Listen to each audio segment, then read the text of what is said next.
Hey guys, got a 2021 plate Audi e-tron here. Just going to show you how to reset the tyre pressure warning light on this one.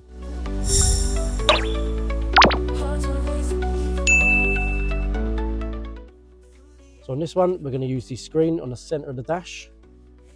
And then from here, we're going to go to the home button.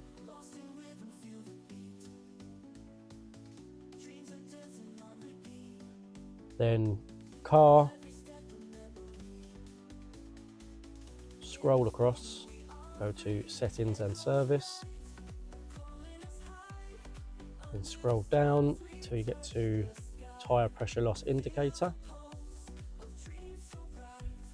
Now first, make sure all your tyres are pumped up to the correct pressures, and then you want to press store tyre pressures. Yes, store now.